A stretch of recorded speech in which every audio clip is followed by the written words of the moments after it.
Hello everyone and welcome to another episode of Boom Rookies with Grub, presented by ESPN, coming at you live from the Grub Hub, and with me today, as always, Josh Reynolds. Hello. Hello, mate. I'm very, very excited because, gee, the tables have turned. Haven't they just? Oh, it's just amazing. A very special guest today, my old SMH colleague and now the football manager of the PNG Chiefs, Michael Chammas. Welcome. Thank you, boys. It is a weird feeling that I'm trying to dodge his calls now when he wants an interview. For a long time, he was the one dodging my calls. When actually, to be fair to him, he didn't really dodge me. He was really good. He was really probably the best to deal with from a media perspective. I don't know if the clubs want to hear that you were at, but always had time for the journos. Well, That's look, nice.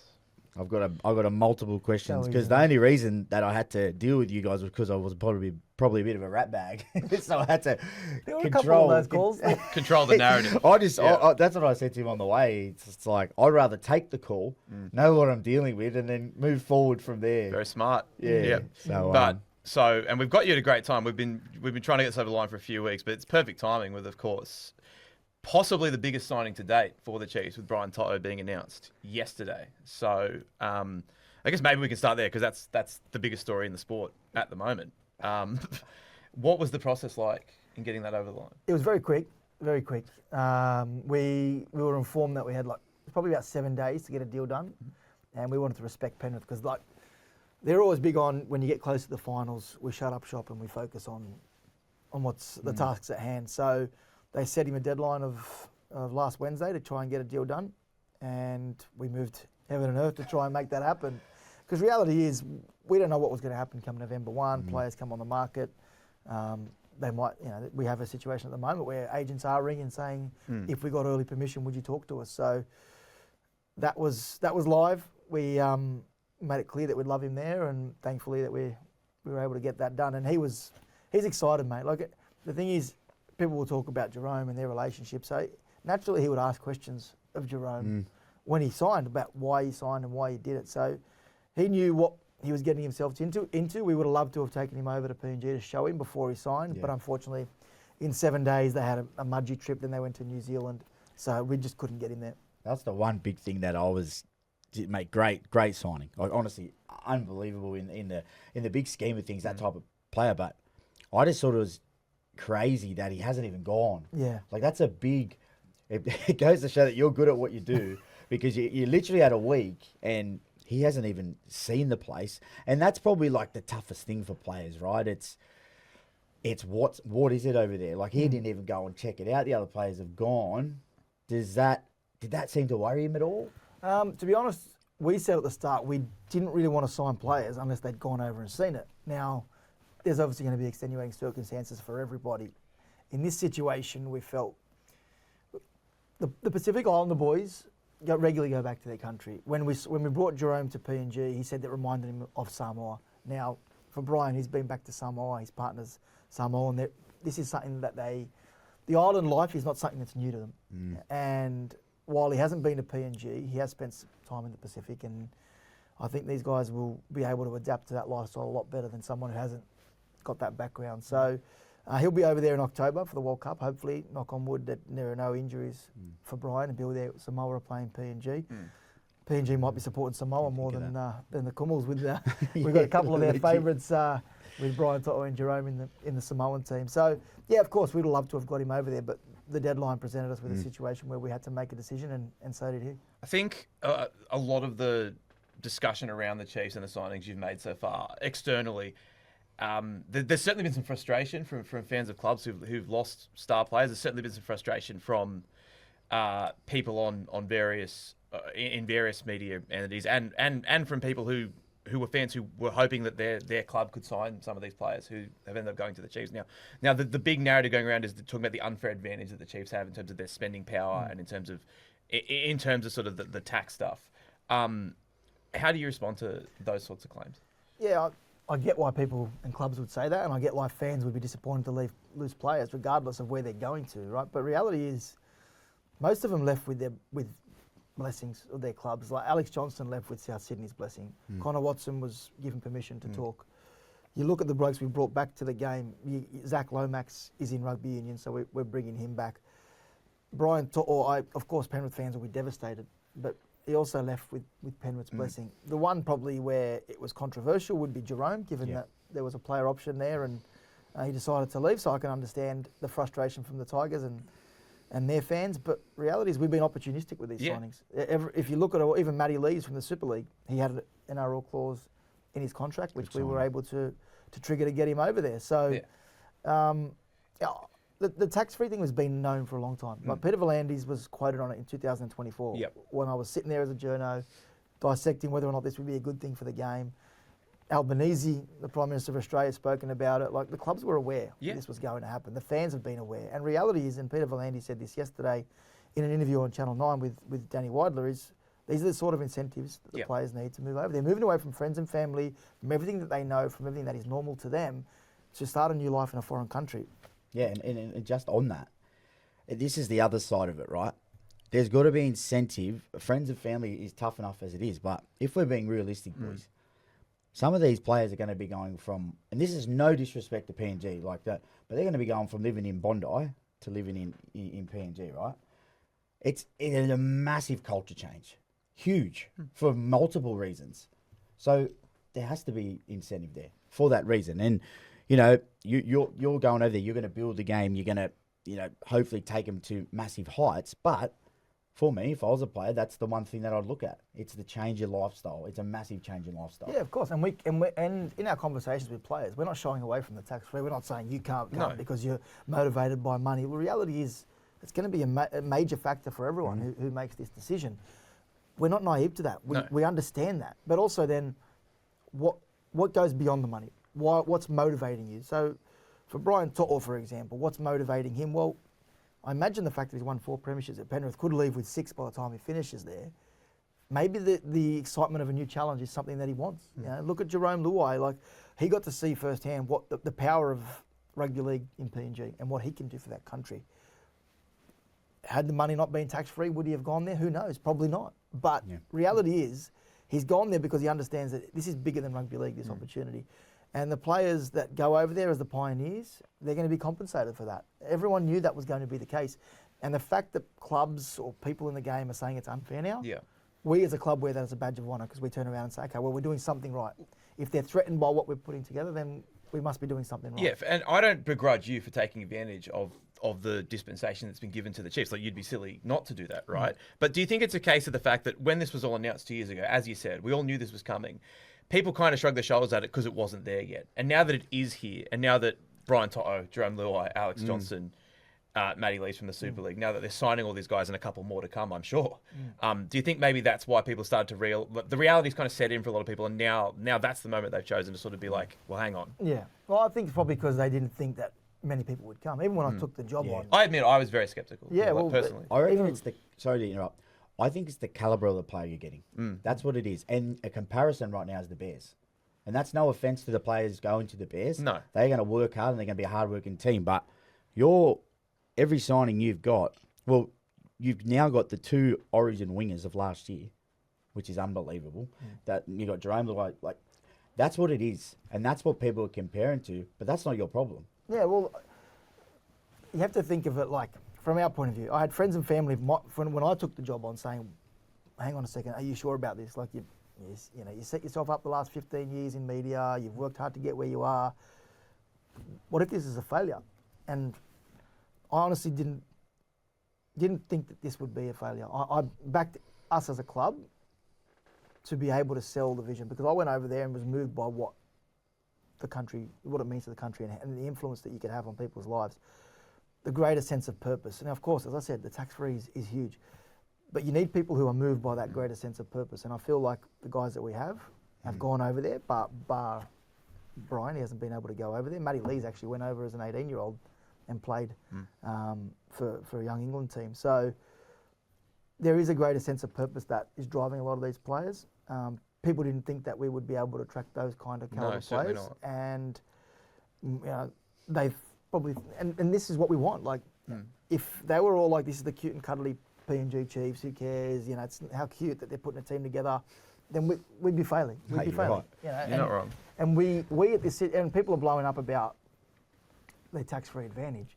Reality is we still have to pay market value. The NRL is not going to register a contract with a player. That's not market value. Yep. So the player's benefiting from it, but we're still operating on the same salary cap. Like, while we got on that, because there has been a lot of conjecture floating around about other advantages that the PNG team have that other teams do not, besides the tax break stuff. While we're here, could you lay that out for people? Are there any other advantages in terms of signing players beyond the tax stuff that PNG has? There's no extra cap space. There's no it's extra the same salary third party cap. agreements. Well, third party's got nothing to do with us. The clubs are at arm's length from that, and every player can earn what they want off the field as long as there's no conflict with the club sponsors. There is no difference for us. The salary cap is exactly the same as everyone else. Now, we don't know what that's going to be in 2028 just yet, but we're working off the same model as everyone else. So while the players are getting an advantage, that's helping us attract the caliber of players we have. We're still operating under the same cap. Yeah. There's this notion that it's double the salary cap. It's a fallacy. Have you I was just thinking about it yesterday, that the players you've signed, right? And the targets that I've heard that you're going for, and you're going to mention those, but you're not just a normal team coming into the NRL. Do you feel the expectation of having well, I'm going to say it, at the moment, you're building a bit of a superstar team. No, you are. You're obviously going to have some people in and around, like a few players that are the hard workers, the toilers, and not the necessarily big signings, but, man, there's going to be a big expectation straight away when you get in, and that doesn't usually happen with a new team. No, and I muck around with our coach, Billy Peters. Pressure's on from day one, but that's okay. We want that pressure. We'd rather have that pressure of living up to expectation than just be a number in the competition. That's not what we want to be. You look at the players that are there. Now, we're still a long way to go. We've signed 6 players. Yep. You know, there's still 24 of our roster spots to fill, but we're targeting guys for a couple of factors. Everyone's saying, okay, they're a bit older. Yeah, but they're in the sweet spot. They're in that sweet spot of they've either achieved a lot in their career and are looking for their new challenge, or they don't want to miss out on an opportunity. They may not have achieved enough in their career and think, you know what, I'll have one last crack at something. And that age, around 27, 28, we're not naive to the fact that you're not going to go there for 6 or 7 years. Okay, it's going to be a hard place to be away from friends and family for that long. You raise kids without their grandparents and their aunties and uncles. So we know that there's a 2 or 3 year window to get players over there, have the adventure of a lifetime, and they'll head back. Let's be real. That's what's going to happen. So why not plan for that? We're getting guys at 27, 28 who might be heading into 29, 30, 31. But why not put ourselves in a window where we can have success with those seasoned pros who know what winning is like, or who want to experience what winning is like, and then you're just in a rotation. But the problem, well, it's not the problem, the challenge is going to be for us is, yes, we might be rotating players on a 2-3 year basis, but underneath that, we need to be having those PNG boys developing at a rate so that in 10 years' time, the team is predominantly Papua New Guinean. Because if we win, you know, everyone's saying, as you just said, you're putting together a super team. Regardless of what we achieve, win a premiership, win 2 premierships, whatever it may be in that 10-year period, if we don't succeed in developing the pathway, if you don't leave Papua New Guinea rugby league in a better place than not just started. Players as well, coaches, administrators, team run by Papua New Guineans. If we don't do that, then we failed, regardless of what success we have on the field. Was that a part of, you know, you said you went over there early.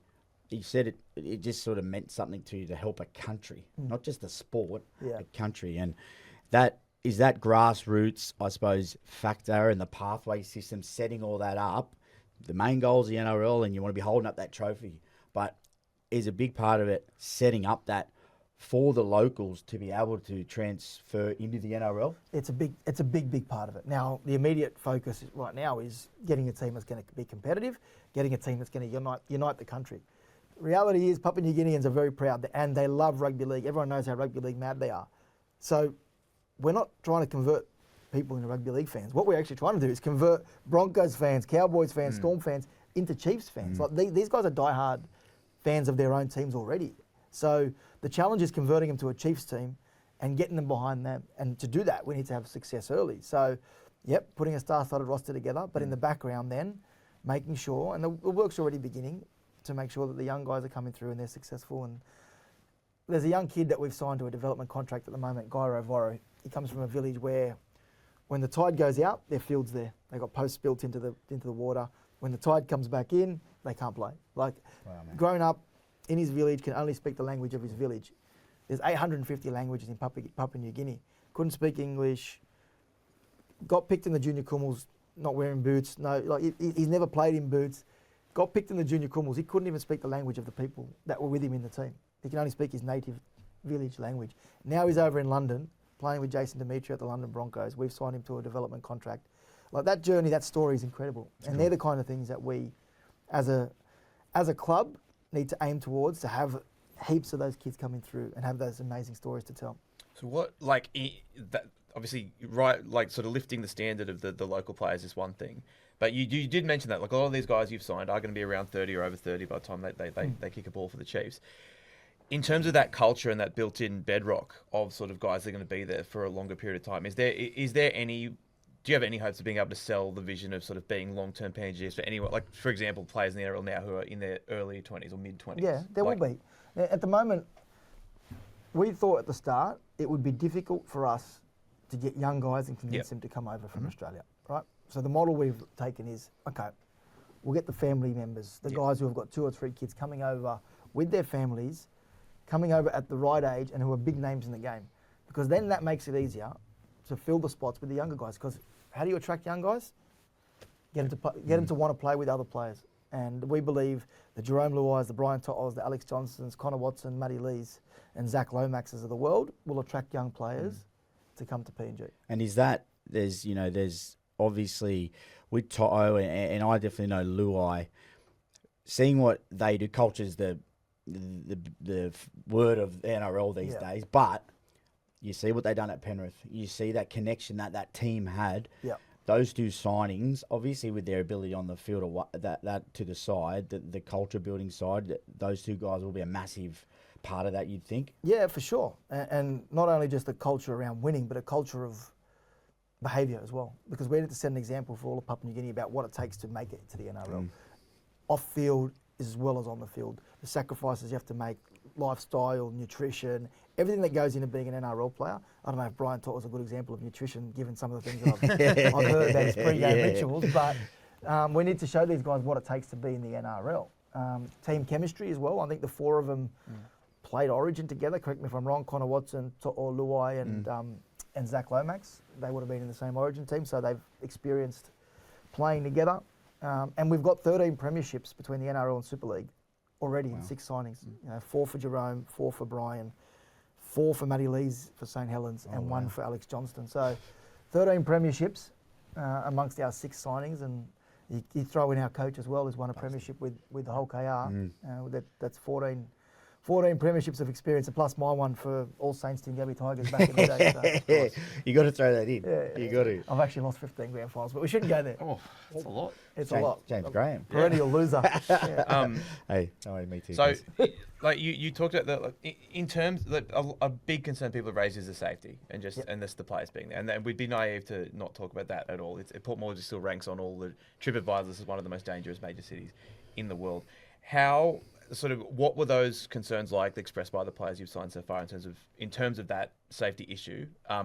In terms of the living situation, what's it going to be like? Are their families going to be there? Are you going to be living there when the actual 28 season starts? Just sort of more speaking broadly about the safety stuff. Like, can we get some more information on that? The common conversation we have with partners, because reality is, I say to the players, you're not as rude as this might sound, the priority isn't the player. The priority is the partner and their family, because footy's going to be an environment where the players will feel comfortable, they'll be fine. Yep. It's the partners that are the most important. And we say to them, if you Google Papua New Guinea and then we're going to base your decision on what you Google, then you will not come. But you need to experience it for yourself. And I think the fact that everyone who's gone over has signed speaks volumes for what it's been like. And everyone gets there and says, oh, wow, I don't know what people are talking about, or I don't know why I was reading this about PNG and Port Moresby. This is not what I expected. And every single player who's gone over, and there's been partners who have gone over without their player, who we haven't signed yet, who hopefully we will sign, have all turned around and said, we want to join the Chiefs. So that to me speaks volumes. They've all felt safe. Our CEO is a female who has lived there for 18 years. She's from Scotland. She speaks with a thick accent, blonde lady. She picked me up from the airport the first time I went there, and I was looking around, because I was the same. I was like, oh, PNG, what's it going to be like? Picked me up from the airport. I'm like, where's the security? What's going on here? Like, but she's been driving around for 18 years, living in Port Moresby, never had an issue. And everyone who's gone over has loved their time over there. Will away fans be able to go? to games, or Yeah, will of that course. be will that That's be a a big more of a part of this. logistical challenge? Well, we need to make sure that they're, first of all, good luck getting a seat. So we're going to have to leave some aside. They'll be lining up out the gates to get in. Imagine the away section, just 200 fans Yeah, there. yeah. Jeez. But this is all part of what the PNG government want. They want to bring tourism into the country. It's why they've invested so heavily. Okay. There are some beautiful parts of the PNG, and we want to help nurture that, and rugby league's a platform to do so. The question you asked around the safety around where we're going to live, I'll be moving over. You know, I've got 3 kids and 1 on the way. Hopefully by the time this podcast's over, it hasn't come We've out been yet. waiting. Phone hasn't Sorry, been Daddy. ringing. You're good. Yeah. But that's, if I'm going to sell the dream to these players, I Yeah, need to live the of dream course. myself. Yeah. And that's why we targeted the family guys. Jerome's got 3 kids, Brian's got 2 kids, Alex got 3 kids, Matty Lees has got a kid, and Zach's got 1 on the way. So we're saying to people, this is a place that you can raise your family. International schools are there, beautiful places to go and visit, and you're going to be around other kids. Like, I know my kids are pumped to go over there.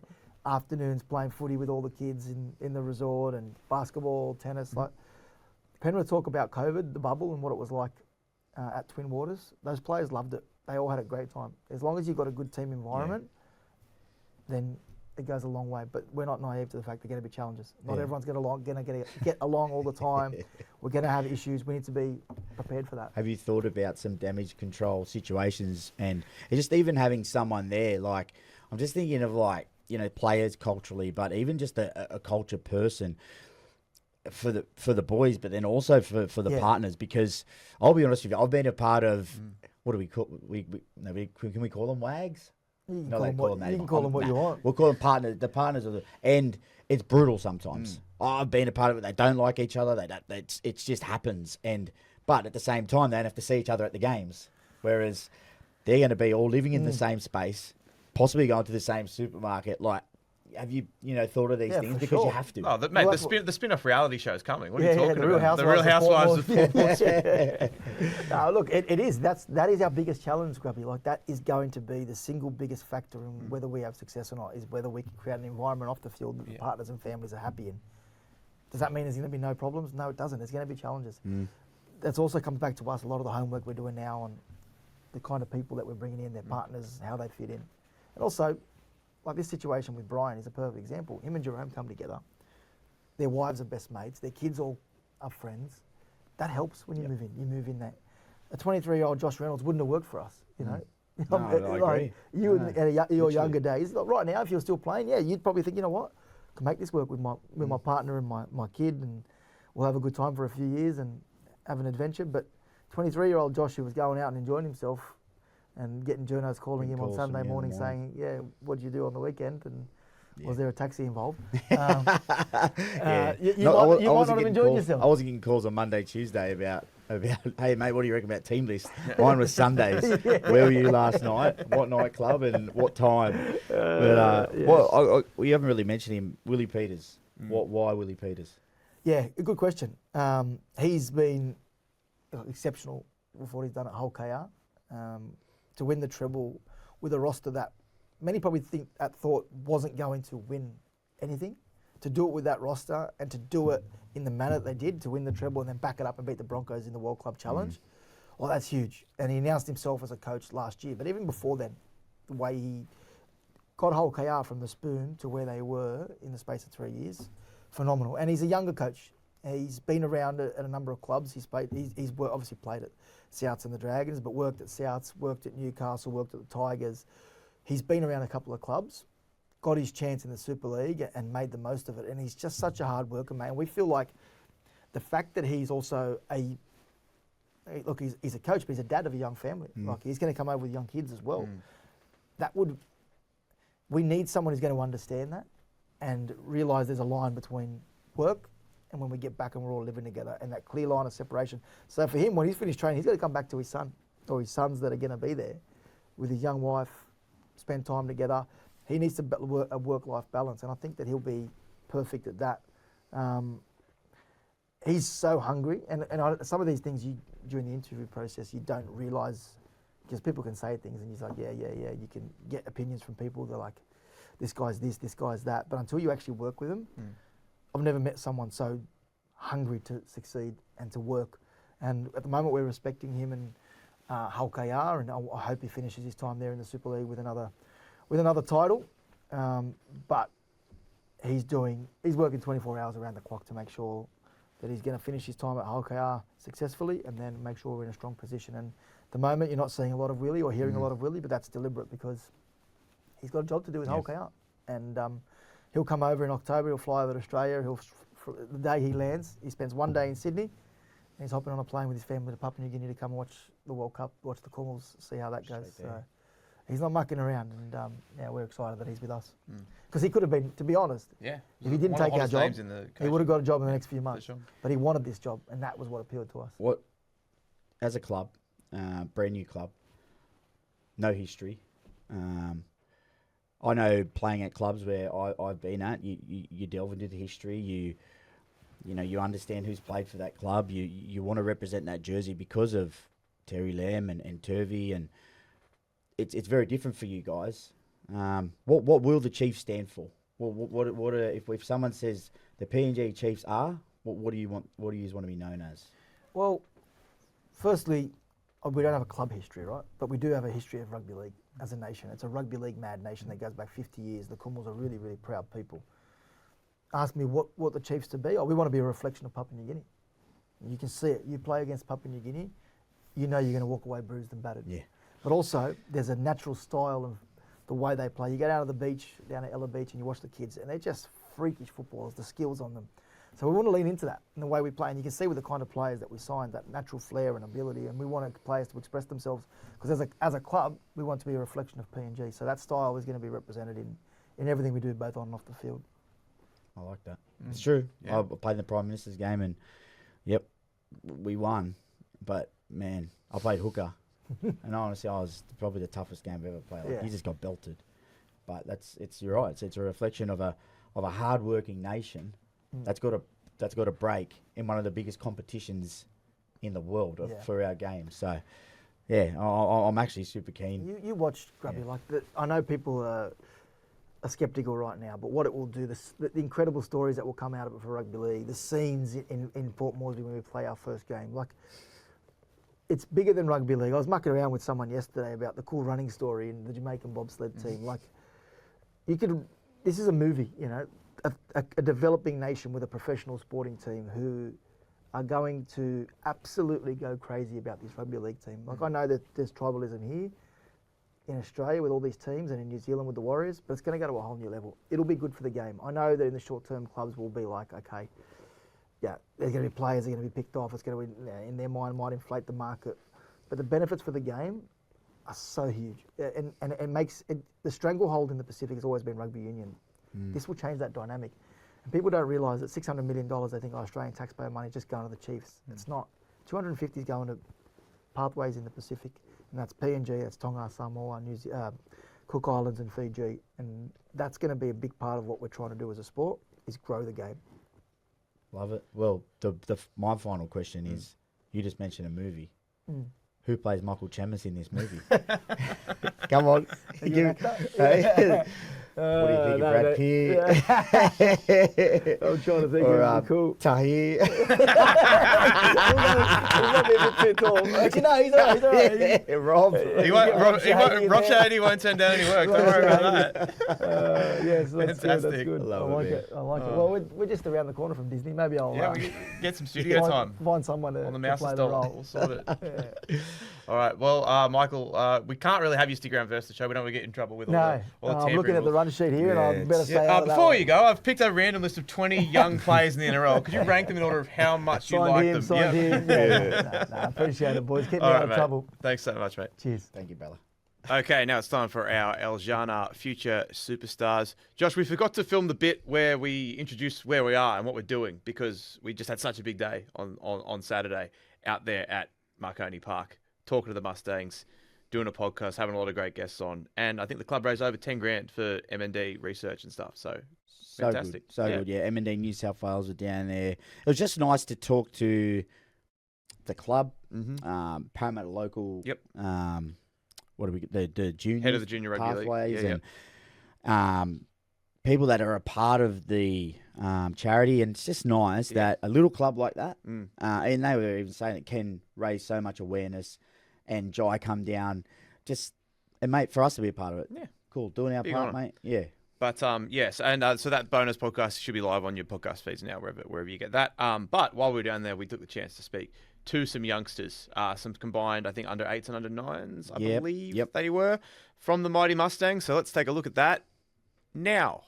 I can tell. I can tell this kid might be the star. He's Russell He Crowe. might be the star. He's the star.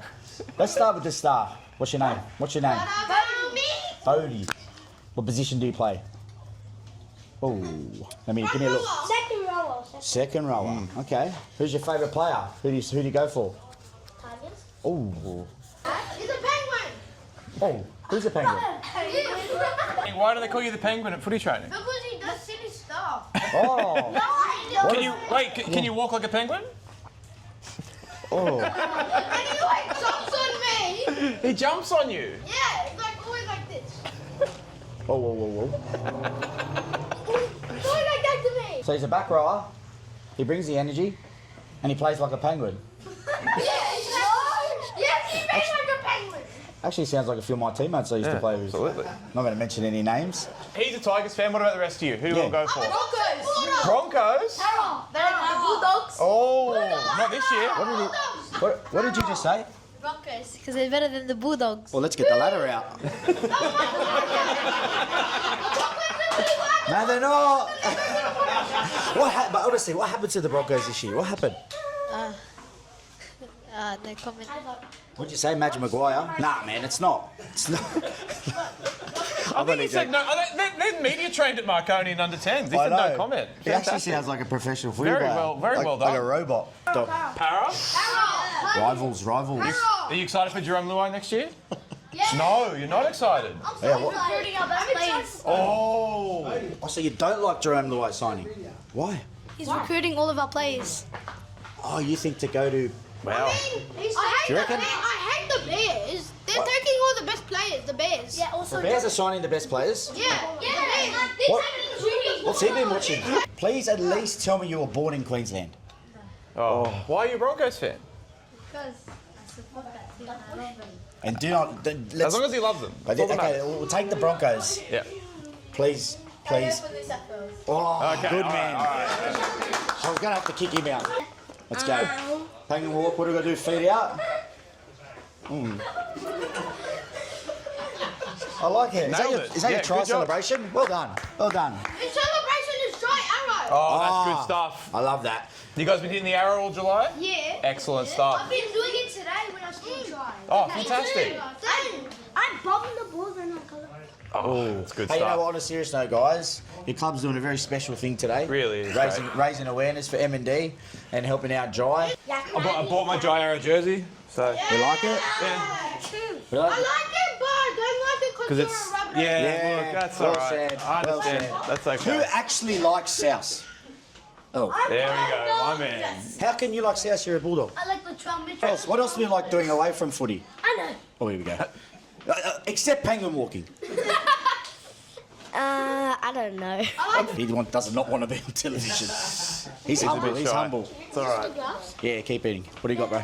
Dirt bike riding. Dirt bike. Yeah, dirt bike. Yeah, really? Pee-wee. I've been to 125.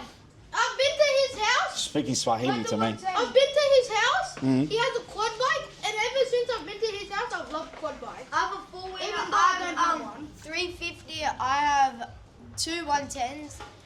Yamaha 125. And Pee-wee. Are any of those classic cars out in the parking lot yours as well? Or? Is it just me or the parents might agree with me? I had a mongoose. Yeah. A BMX. Yeah. This bloke's got 400 bikes. What about at home when you got to do chores? What's the worst chore? I'm in the dishwasher. I agree. Great answer. Hold on. Walking the dog. That's the best chore. Yeah, see, that's the best I'm chore. with you, bro. I know. Dogs. Walk yourself. I don't feel the dishwasher is that hard. Hey, back in the It's not hard. back in my day, we had to clean them by ourselves, like washing, drying. I mean, it's not hard, but I just hate opening the cupboard, putting the dishes in, closing the cupboard, going back to the dishwasher, getting the thing you need to put in the same cupboard, He's right. back going to the cupboard, opening it, putting it in, closing it, pushing back to the dishwasher. He's right. That might be the best answer we've ever got. That's fantastic. I didn't know it was that hard to open the dishwasher, open and close it, throw them in, cuz.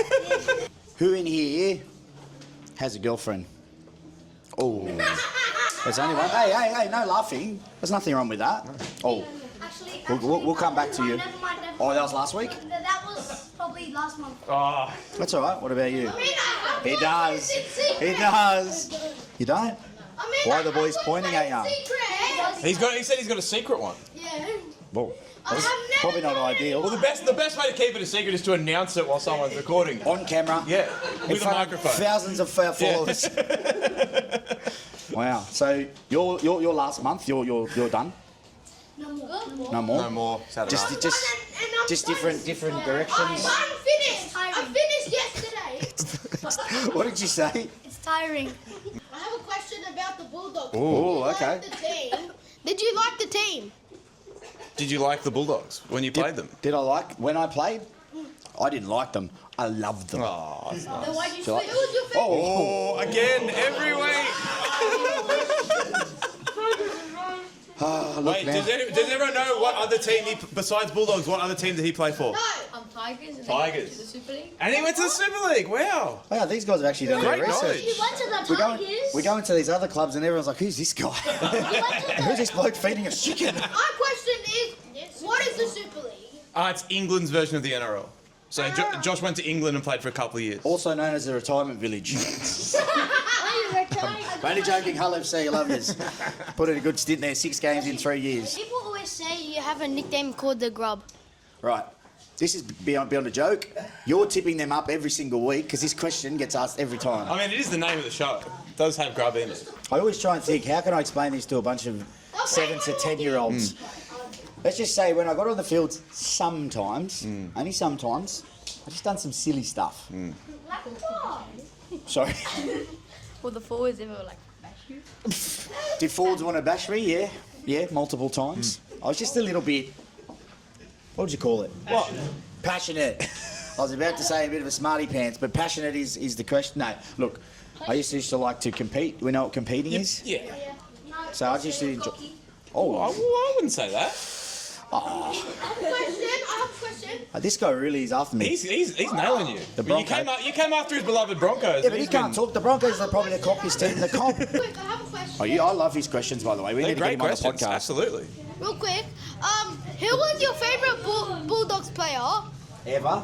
Yeah. Yep. I'm gonna have to say Terry Lamb. Great answer. You know Terry? Yeah. Don't tell me you don't know Terry Lamb. You gotta know Terry Lamb. What's going on here? We're the team.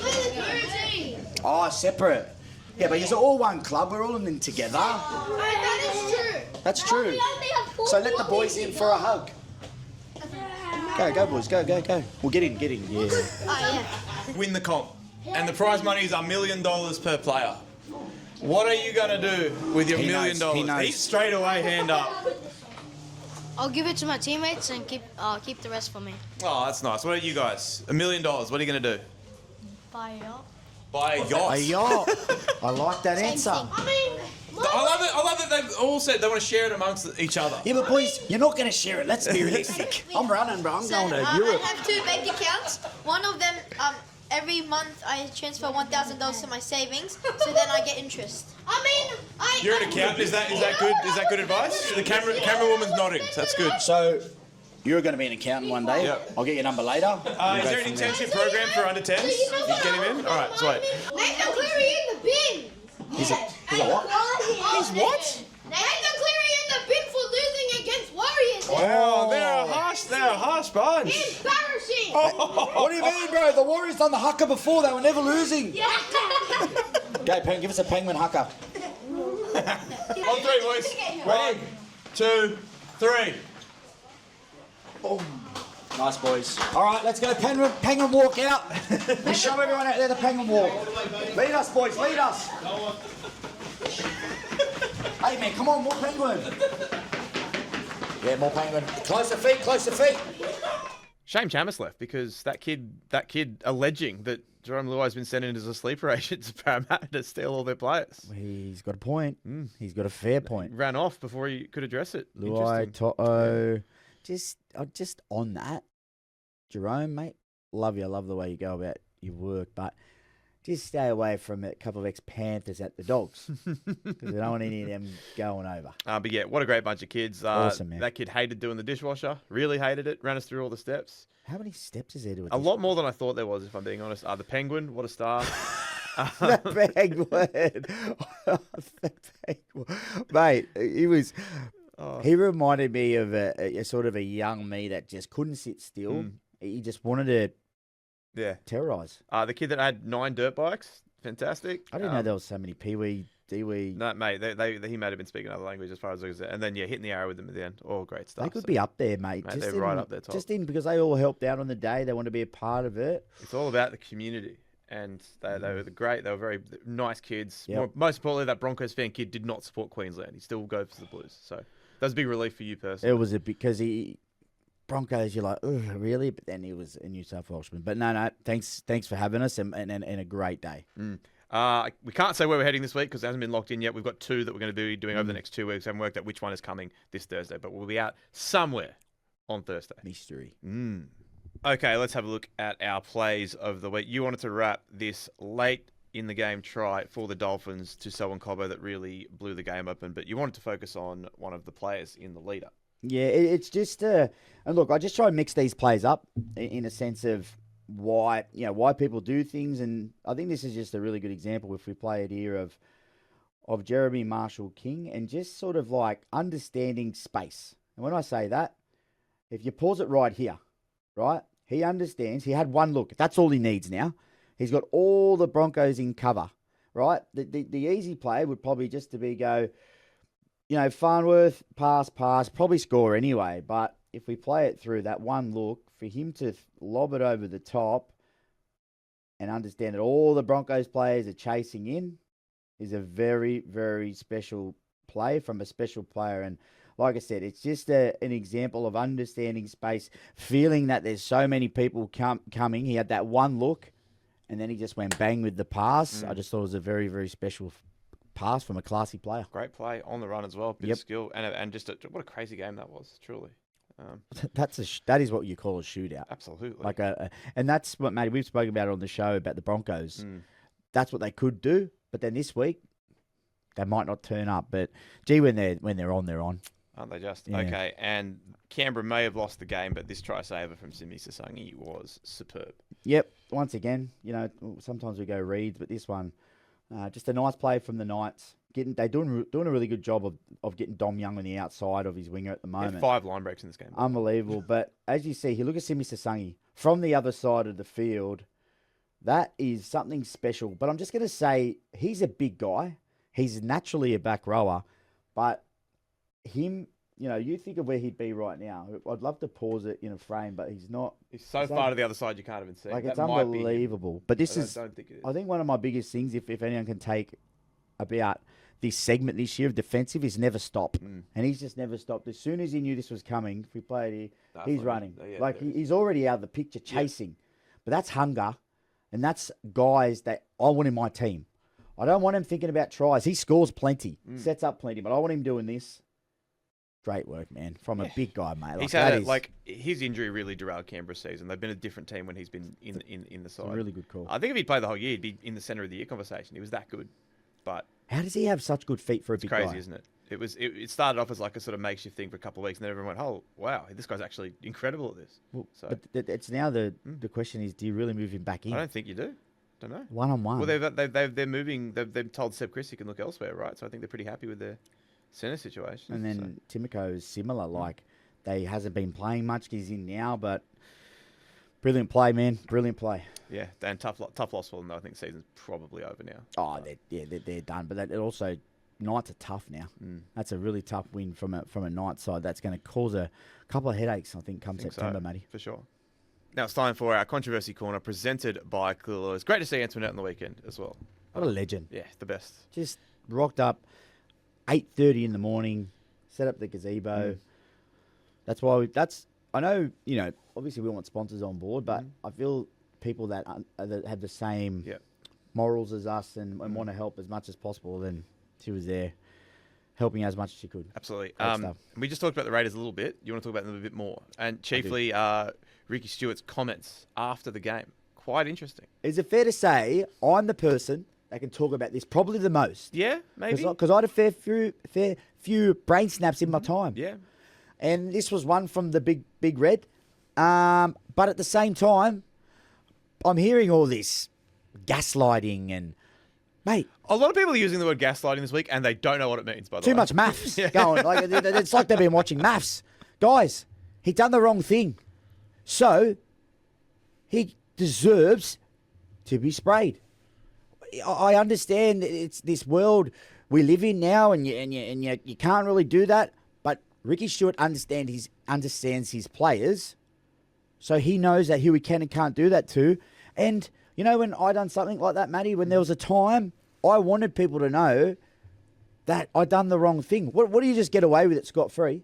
There's got to be accountability. It's not, and the comparison, and it kills me at the moment. People compare it to a workplace. Oh, you can't do that in a workplace. It's not a workplace. It's a rugby league field. It's different. There's games on the line. There's emotion. There's adrenaline. There's so much going on. You can't do legal tackles in the workplace either, presumably. Well, you probably could. A legs tackle all over the way. No, mate. Trust me. The one thing I always wanted was, you know what happens? Your coach calls you out, right? For me, that gives me more drive to prove, you know what? I owe this to my side. So next week I'm coming out and going harder. Because the boys have always got your back. Yeah. No matter what. But don't say, oh, you can't do that anymore, man. Like, come on. I want to spray. I'll cop a spray. It's done now. The one thing I just disagree with, that the way Ricky said, he said there were 16 other blokes out there that had a massive crack / effort. Corey Horsburgh always has a crack. Effort areas are always there. That's the one thing I reckon he might say to, look, Corey, mate, I disagree with what you've done, but I was wrong there. But, man, he done it. There was a brain snap. It probably cost them the game and their season. And people say, oh, they were hopeless. They missed 55 tackles. Yeah, they weren't great. But at the same time, this moment was a big moment. Ricky Stewart is an emotional guy. So it just, I don't know. What do you think? Do you disagree with me with this? The way he done it? I'm just really... I was quite shocked by it because it's Ricky usually has the back of his players, even when stuff like this happens, because there have been Raiders games in the past where players have had brain explosions, Corey Horsburgh himself included. You're right. And Ricky's usually gone there. Maybe it's a bit of frustration boiling over from this season as a whole. Yep. You know, they came into this season, Canberra, feeling very miffed about a lot of people picking them as like a regression team for this year. They were minor premiers last year. They had a great season. Didn't go well in the finals, of course, but they had a great year in 2025. But there was a lot of people in the preseason going, well, they're going to take a massive step backwards. A lot even saying they might miss the finals. I know for a fact Raiders fans, including my co-host on Mondays and Fridays, were very fired up about that. And I'm sure the players were too. So the fact that they, I think, were sort of getting back to kind of maybe almost quite making the finals in the last couple of weeks, and now it slipped away again. And maybe now that, I think one of the other quotes he said was, we're not going to make finals now. He was absolute about that. Yeah. So like maybe that frustration has spilled over a little bit because this was really the last hurrah for them in terms of wanting to try and make the top 8, and now they're not going to. And you're right, they missed 1,000 tackles. The Knights had 10 line breaks. As I said earlier, Dom Young himself had 5 of them on his own. Yep. But players and fans and coaches look for tangible you can point to one moment in a game and go, that was the big moment. That's why we lost. And it's so easy to do that when the game is completely in the balance and one of your players smacks another player in the head and gets sinbid. Against the run of play. That's the thing. And does Horsburgh feel like absolute crap because he's let his team down? Yes. Yeah. But like I said, are the boys still going to back him and be there for him? Absolutely. But I just feel everyone's saying, oh, it's because he's been asked to go and he's just over him. And I think Ricky Stewart, well, you said he hasn't done it before. I think he would do it if there was another moment like that. Like you said, it's a big pinnacle moment in not just that game, in their season. So look, sometimes, unfortunately, that's just the way it is. You get something wrong, you got to be held accountable to it, after it. But I'm sure they'll kiss and make up, and they'll be fine this week. But don't compare it to the offer. That's a lot of the comparisons I've been seeing in the comments and stuff. I'm just like, it's a very different scenario. So. Yeah, I'm okay with it. Spray me all you want. But it's also about knowing your players. You couldn't do that to some people, Matty. No. Some people wouldn't take that the right way. Some people would really go back into their shell and be like, oh, this is really bad. But that's what all the good coaches do. They know I trust Ricky Stewart to know the emotional state of his various players. and he knows who he has to give a hug to. He knows who he can have a crack at, and he knows he's going to get a response. So, I don't know. Maybe I'm wrong. Maybe, but maybe not. But you are right. You can't spear tackle someone in an office. So. Should I try it? I gotta walk There's into no one the- else here right now, so rather you didn't. I'll go into the Bulldogs office every now and then, and the staff would be like, "That's never." They'd G me up, but imagine I just walk in here and spear someone. Yeah. What would happen? 10 minutes. I know who I'd have to call. Brisbane may have lost on the weekend, but you wanted to wrap someone who's only just now working his way back into the team after a very, very long absence.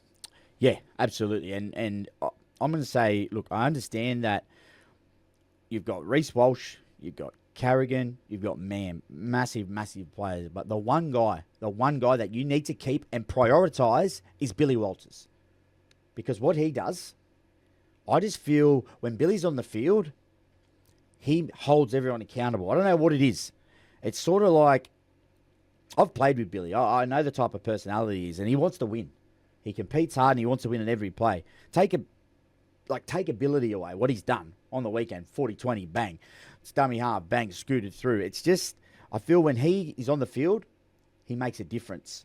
And the likes of Ezra Mam, the likes of Stags, they don't have to think about being the leaders of the side and this and that, because Billy, he will demand things out of you. You watch him when things happen.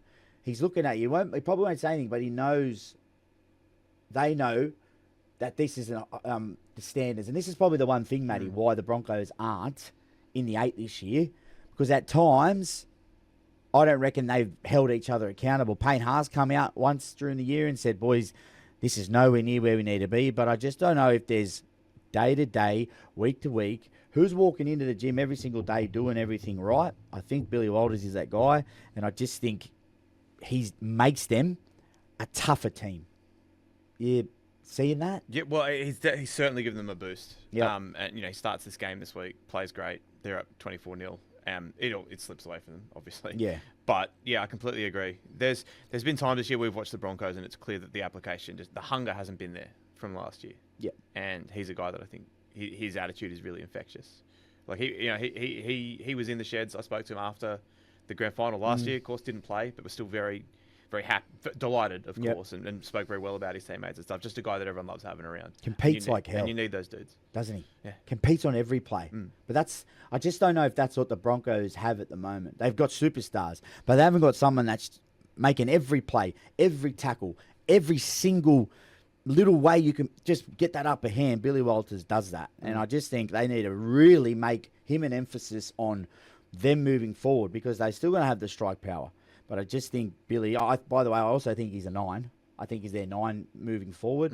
I think he's a rugby league player. He's understanding of the ruck and when to go, and he gets people behind. He's got good deception. I think he's a 9, but, mate, make him a priority, the Brisbane Broncos, right now. For sure. All right. What are you looking forward to this weekend? I think we might have the same answer for this one. Yeah, so obviously Friday night. Well, I'll let you go first, because This is the biggest game of the regular season. If South win this game, the top 8's wrapped up with just a few weeks. are you calling it done? I think it's like with Okay. with the Cowboys as well. Like if you look at the ladder, like I think Manly done, Canberra done, Yep. Melbourne done, right? So they're all on 9 wins. If South win this game, they'll be on 12 wins. Canterbury will be on 10. If South win this game, their for and against will be at least 80 points better than Canterbury's as well. So that's 3 wins for all intents and purposes, right? With 3 rounds left.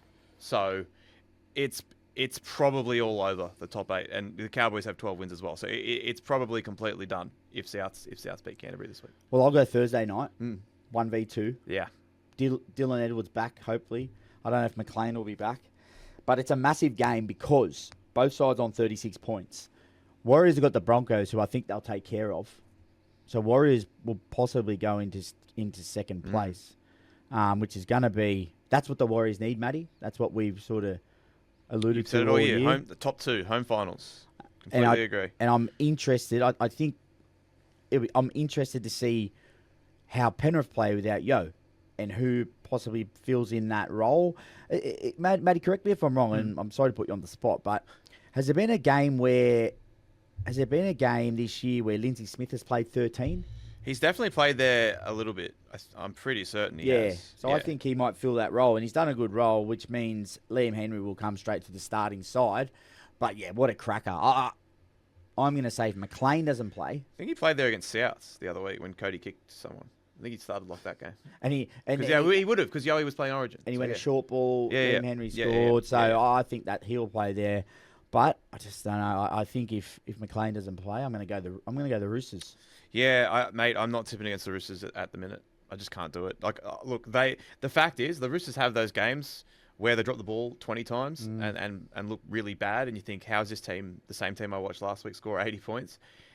But the fact is, like, last year, they would have lost that game on Friday night, but they found 10 minutes of class footy and just did barely enough and got a bit lucky and rode their luck and sort of snuck home against Canterbury when they really shouldn't have. And that's kind of changed how I look at them as well, because the Roosters as a team, they'll have those stinkers in them, right, where they drop 20 passes and Sam Walker doesn't play great and all that, but they won that game anyway. Yeah. So at the moment, I can't bet against Was them. it 2 or 3 forward passes off the scrum? Mate, they were At times. not in sync for long periods of that game, and then you get that moment of class from Billy One Smith, moment, a yeah. bit of luck with that kick hitting the ground, and Fiketti chasing through with an excellent grounding as well. By the way, the degree of difficulty on that is very very high, and then they kind of pull that out, and you go, geez, how did the Roosters win that? They haven't been winning those games the last couple of years. Yeah. They've been losing them. And they won, and that makes me like. I still think they're the team to beat for the premiership game, right now. big game. But yeah, you're right. Massive game on Thursday. Massive game on Friday. Massive weekend, all in all, really. So yeah, Great day. yeah, okay. We got some All right. Chiefs Yeah, royalty in Yeah, him. Is he dude. royalty yet? not yet. Depends but how he goes. They went, what if we win 2 premierships? I was like, geez, wouldn't that be something? Say people haven't won them in Yeah, however many years. it is interesting to people are already starting to hate them a little bit because they're signing all these good players. It is interesting. It's I didn't really throw it out there, but it's a few people have it's a bit Super Leaguey. Like Like the old Super League in Australia, poaching all the best right? players. Yeah, You know sure. what I mean? Yeah, Like yeah. getting all the cash. But look, it's as Chammas said, and I agree with. It's about finding the sweet spot, right? Because like, these players would not go if there was no extra financial incentive. He admitted that, which is true. But I guess it's about how far do you want to go? How far do you want to take this in terms of an advantage before people get mad about it? We'll see. But again, like all the players they've signed, they're going to be 30 plus. Like, Yeah. if they're not signing Isaiah Katara and Ethan Strange and Jack Bostock and players like that. If they start signing those guys to 5-year deals, I think that's when people should start to blow up. Be interesting. But we'll see. But he kind of said that's not the type of player they're aiming for, right? He kind of said they're looking for those older, more family man guys, which makes sense. Yeah. So very interesting Love to see it. what happens there. What do you think of the Bears jersey? Can you believe they went with red and black? Unbelievable. I just authentic. Didn't try and go above and beyond and change it up. Just stuck to what they know. You a bear? You a PNG man or a Bears man? I don't know yet. I'll be rooting for both of them to succeed because I want the game to do well. I think it's like it's important for the sport for expansion franchises to be really good. Like I'm glad the Finns are good this year, for example. Like you look at the AFL, right, and the Giant they've poured hundreds of millions of dollars into the Gold Coast Suns and the GWS Giants. The Giants made that grand final once in 2019, I think it was, but like they're like 12th and 13th on the ladder right now.